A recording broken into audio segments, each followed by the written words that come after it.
This happened back in the early 90s. I was around 8 years old, give or take, and Thanksgiving was always spent at my Uncle Ben and Aunt Carrie's house. It was a lively place, a perfect middle ground for our sprawling family.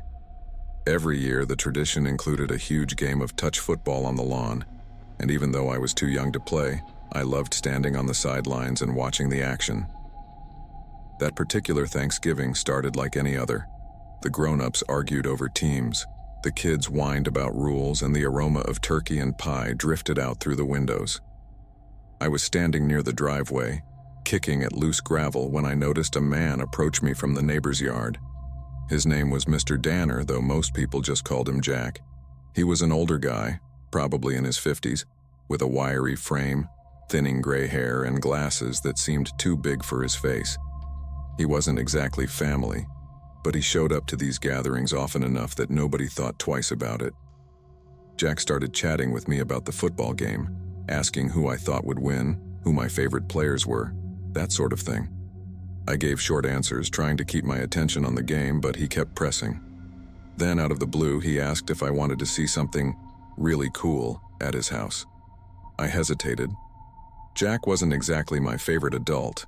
He had this off-putting way of looking at you, like he was sizing you up for something. But he kept insisting, his voice growing almost playful. "It's just down the street," he said, smiling a little too wide.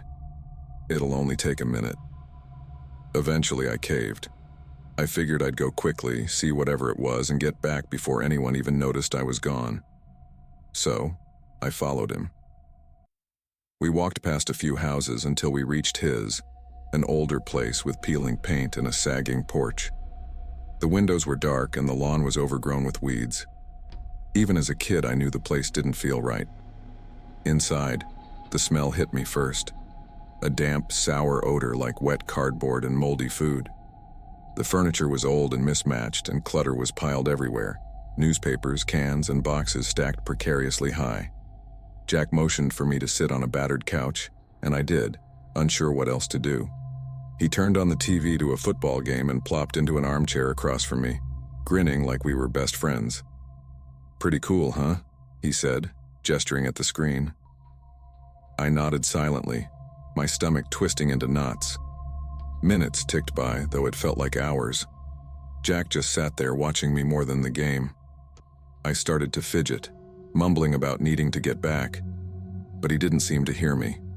And then, I heard it. A faint rustling sound from somewhere deeper in the house. Jack didn't react, but I froze. Is someone else here?" I asked, my voice barely above a whisper.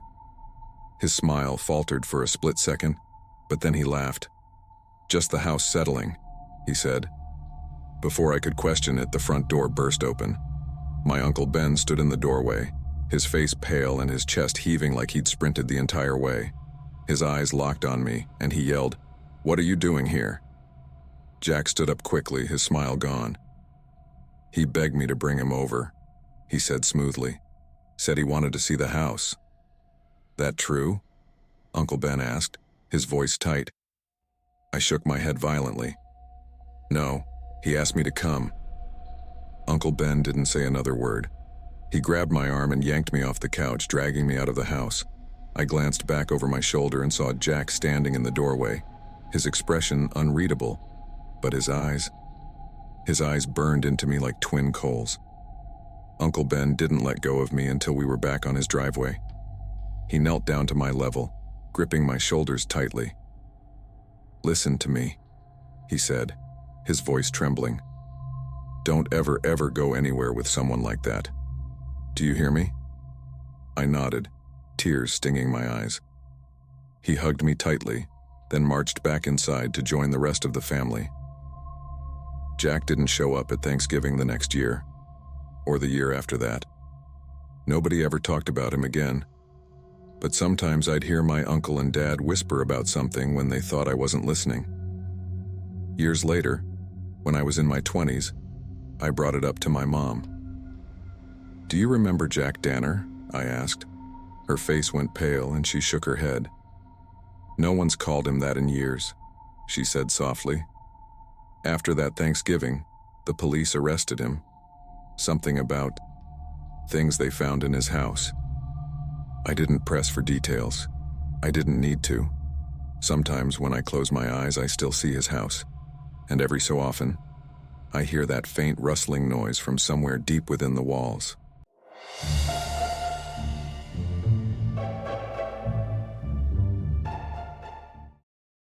Last Thanksgiving, my girlfriend Elise invited me to celebrate with her family at their secluded lodge in the mountains. Elise and I had been dating for a year, and things were getting serious. I figured meeting her family would be the natural next step, even though she had warned me her family was a little old-fashioned. The drive was long and winding, with dense woods closing in on either side of the narrow road. Elise, sitting beside me, fidgeted with her prosthetic hand. I had always admired how confident she was despite losing her hand in an accident years ago. "My parents can't wait to meet you," she said, smiling. "Especially Grandpa. He's particular about family." After a 3-hour drive, we turned down a gravel path and arrived at their lodge. It was massive, with dark timber walls and windows that gleamed like obsidian. As soon as we parked, a tall man emerged from the shadows of the porch. He was in his 60s with a gaunt face and piercing eyes. Elise jumped out of the car and hugged him tightly. "Hi, Dad." The man, Elise's father, looked at me with an intensity that made my chest tighten. "You must be Evan," he said, his voice gravelly. "Welcome to our home." Elise led me inside, where her mother, wearing an apron stained with what looked like blood, greeted me with a strained smile. "We're so glad you could join us," she said. "Dinner will be ready soon." As I stepped further into the house, I noticed a strange atmosphere. It wasn't just the eerie quiet or the way everyone seemed to move in deliberate, almost choreographed steps. It was the house itself. The walls were adorned with antique tools, strange masks, and old photographs. But the photographs were unsettling. Group shots of the family, each member with some visible scar or missing feature. Elise's mother was missing a thumb. Her father's left eye had a faint, milky haze. The dining room table was set lavishly, with candles flickering in crystal holders, and the centerpiece, a massive tureen of steaming soup. The smell was intoxicating, rich and savory, with an aroma that instantly made my mouth water. "That smells amazing," I said.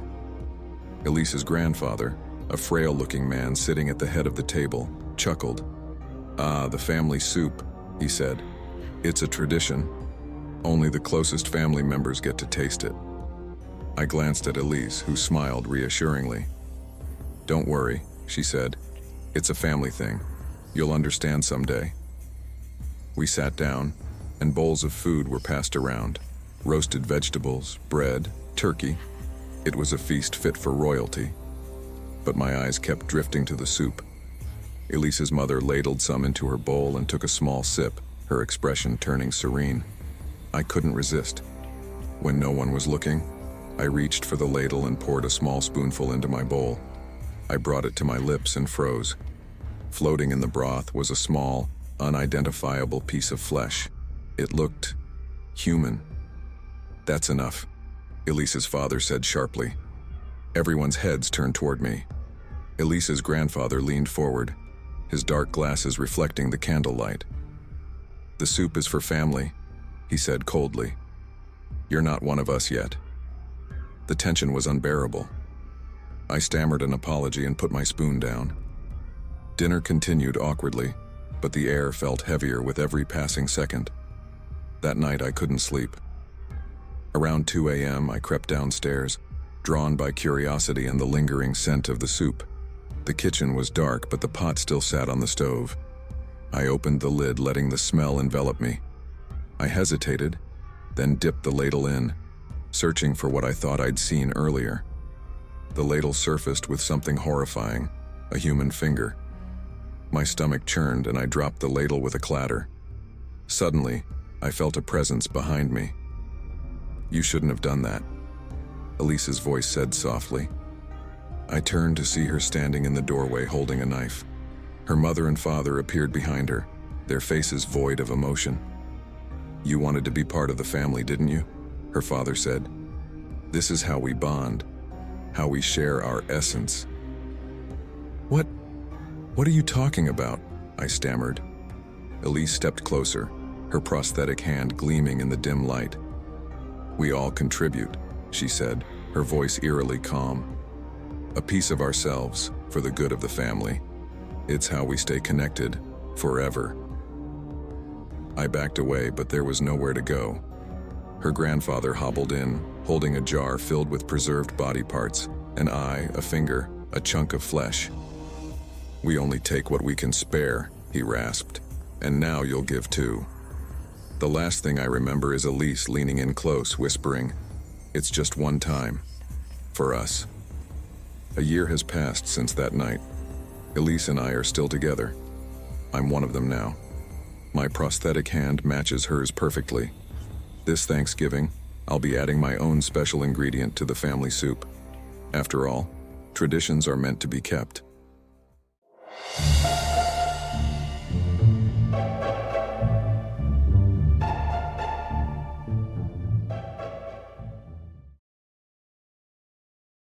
It was Thanksgiving, and I was 10 years old when it happened, something I'll never forget. The night had settled over our small town, crisp and quiet.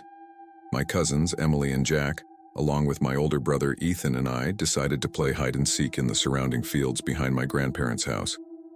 The area was vast, lined with old, gnarled trees and rows of cornfields long past their harvest. It was a tradition of sorts during family gatherings, a way to escape the grown-ups and their boring conversations. I volunteered to seek while the others scattered into the darkness. The cold air stung my cheeks as I counted aloud, the excitement tinged with a nervous energy I couldn't explain. When I opened my eyes, the field stretched out before me, moonlight casting eerie shadows over the barren landscape. "Ready or not, here I come," I called out, my voice echoing faintly. I checked the usual spots first, behind the tractor, near the tool shed, even under the old porch where we weren't supposed to go. But as the minutes dragged on, I found nothing.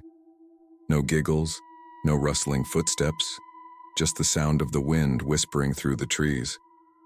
"Guys, come on. This isn't funny anymore," I shouted, feeling uneasy. Then I saw him, or at least I thought I did.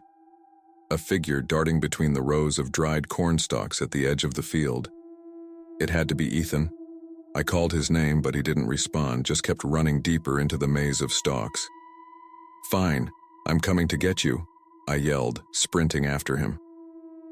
The chase felt strange from the start. The figure always stayed just out of reach, weaving through the rows with an almost unnatural speed. No matter how fast I ran, the gap between us never closed. My breath clouded in the cold night air, and my heart pounded in my chest, but the figure didn't seem to tire. Something about the way he moved was off.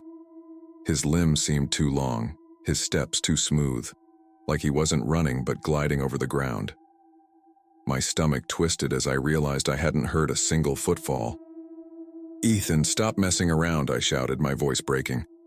The figure suddenly froze at the far end of the field, standing perfectly still. He was silhouetted against the moonlight, his outline strange and angular. For a moment I hesitated, dread creeping up my spine. Then slowly he turned his head to look at me. Even from a distance I could feel the weight of his gaze. It wasn't Ethan. It couldn't be. The figure's face was obscured by shadows, but his eyes glowed faintly like embers burning in the dark. I stumbled back, my legs trembling, and turned to run. "Ethan! Emily! Jack!" I screamed, the panic in my voice raw.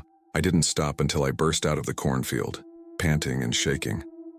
The porch light of my grandparents' house was a beacon of safety, and I sprinted toward it, nearly colliding with Ethan as he stepped out the back door. "Whoa, what's wrong with you?" he asked, his face a mix of confusion and concern. I stared at him, unable to speak. He was holding a plate of pie, clearly untouched by whatever I'd just encountered. Weren't you in the field?" I finally managed to ask. "What? No, I've been inside with everyone else," he said, frowning. Emily and Jack appeared behind him, both holding cups of cider and looking at me like I'd lost my mind. "You guys were hiding in the house?" I asked, my voice rising. "Yeah, we got cold," Emily admitted sheepishly. My blood ran cold. If they were all inside, who, or what, had I been chasing? When I told them what happened, Ethan just laughed, saying I must have imagined it, but I knew what I saw, and the memory of those glowing eyes haunted me for years. Even now, every Thanksgiving, I think about that figure in the cornfield and wonder what might have happened if I'd gotten closer. Maybe it was just a trick of the moonlight. Maybe it wasn't. But some nights, when the wind is just right, I swear I hear faint whispers in the fields, calling my name.